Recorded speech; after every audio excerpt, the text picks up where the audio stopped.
पत्रकार बंधुओं, ये प्रेस वार्ता का मुख्य मकसद केवल यह है कि जिस तरह से अन्याय और अत्याचार हो रहे हैं उनका विरोध करना और जनता तक ये सारी बातें पहुंचाना। आपके माध्यम से आप लोकतंत्र का चौथा स्तंभ है। आपसे अच्छा माध्यम कोई दूसरा नहीं है। आप पर किसी का प्रेशर भी आज तक नहीं रहा है और निर्भीक होकर निष्पक्ष रूप से जिस तरह से पिछली बार भी आपने प्रेस कॉन्फ्रेंस के माध्यम से और पूरे हिंदुस्तान को ये मैसेज दिया, उसका भी मैं आप लोगों को धन्यवाद देना चाहूँगा।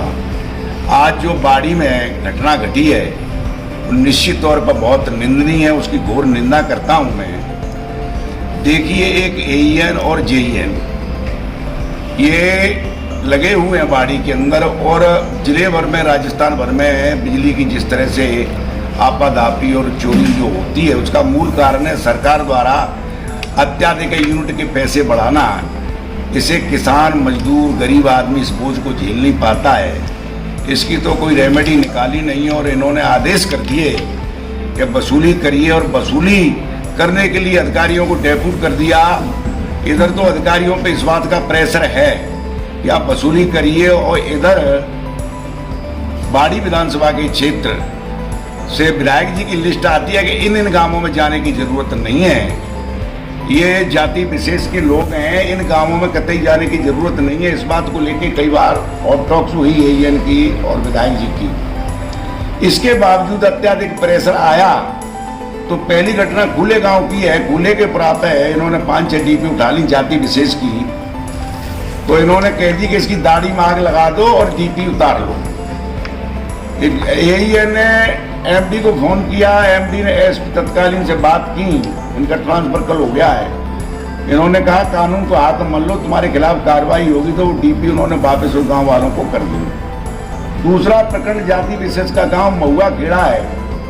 लगातार 4 महीने से चल रहा है, सैकड़ों डीपी उठ चुकी हैं, तब तक तो कोई कार्रवाई हो, कोई लेना देना नहीं, कोई झगड़ा नहीं, कोई शिकायत नहीं, क्योंकि इनके अनुसार काम हो रहे थे। अब ज्यादा प्रेशर आया तो महुआ खेड़ा गांव में ये गए और वहां से डीपी उठाई। उन्होंने शिकायत की, बोला साहब आप पे लगातार बिल हैं।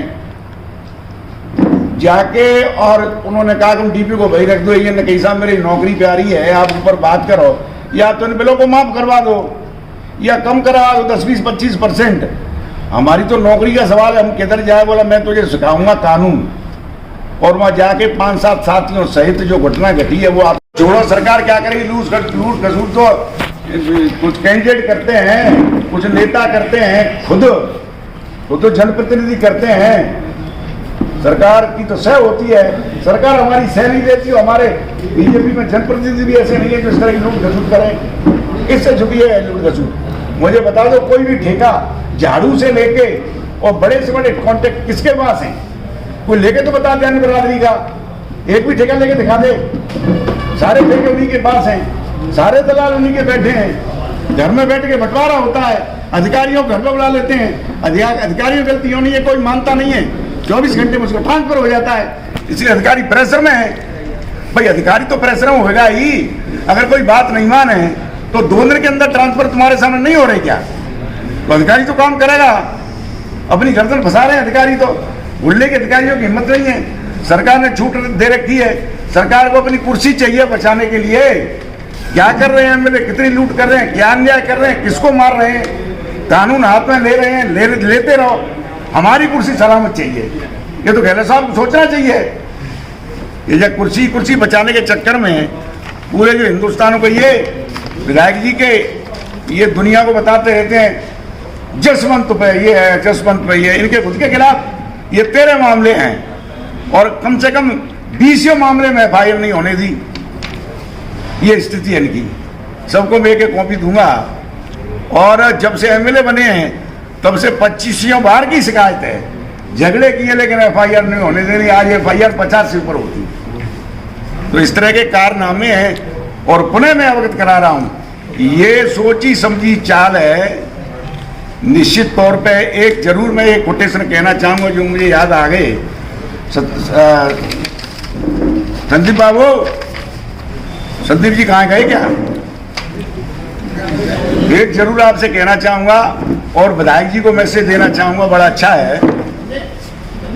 क्योंकि इनकी जो शैली रही है, इनका जो चरित्र रहा है, इनकी जो बुनियाद रही है, इनकी ये युवावस्था की, तो 47-48 के हैं, जिस तरह के कारनामे रहे हैं, तो मैं उसके लिए कोटेशन कहना चाहूँगा कि अतीत के कठोर हृदय पर जो कुटिल रेखा के चित्र खिंच चुके हैं, वो क्या कभी मिटेंगे? अगर भविष्य को उज्जवल बनाना चाहते हो तो कुछ रमणीय चित्र खींचिए, दूसरों को सुख देकर खुद सुखी रहने का अभ्यास कीजिए। ये राजनीति आज है, कल नहीं है। आज पावर है।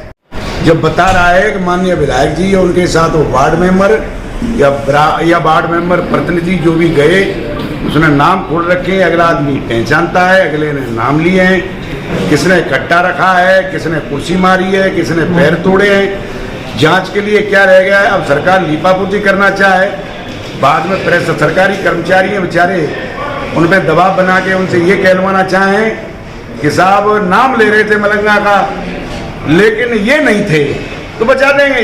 उन्हें बचाना होगा सरकार को, और सरकार को अगर वास्तव में इंसाफ करना है तो वो कह ही रहे हैं पीड़ित पक्ष के साहब विधायक जी आए और विधायक जी को वो पहचानते हैं, कितनी दूरी है, 100 मीटर की दूरी है विधायक जी की और ऑफिस की। वहाँ जाके उन्होंने बता दी कि साहब विधायक जी आए, गाली दी, जाति सूचक गाली दी, उसके बाद में कुर्सी मारी और मेरे बाल पकड़ के गर्दन पे मेरी पे पैर रख दिया और हाथ पैर मैंने उनके तोड़वा दिए। अब ये रिपोर्ट आई है कि कोई 20 से ज़्यादा फ्रैक्चर हैं। मुझे बताओ क्या 307 और 308 नहीं बनती क्या? अब तफ्तीश में क्या होगा क्या नहीं होगा ये जांच का विषय है, लेकिन यहाँ कोई अब अतिशयोक्ति नहीं है। स्पष्ट मुलजिम है। गिरफ्तारी की डीजीपी साहब का आज आया भास्कर के अंदर कि जेईएन अब तक गिरफ्तार क्यों नहीं हुआ। गहलोत साहब ने भी कहा है कि दोषी बख्शे नहीं जाएंगे, भविष्य में भी दोषी नहीं बख्शे जाएंगे। जेईएन कौन सा गिरफ्तार नहीं हुआ आप बता दें? जेईएन के दोषी गिरफ्तार अब तक क्यों नहीं हुए? आज स्टेटमेंट भास्कर में आया है कि जेईएन के दोषी। सरकार ने डीवाईएसपी वहाँ का सीआई एसपी को हटा दिया है, सरकार कार्रवाई कर रही है। नहीं देखिए, एसपी उठाना और सीओ का और इंस्पेक्टर का हटाना ये कोई क्षतिपूर्ति थोड़ी हो रही है।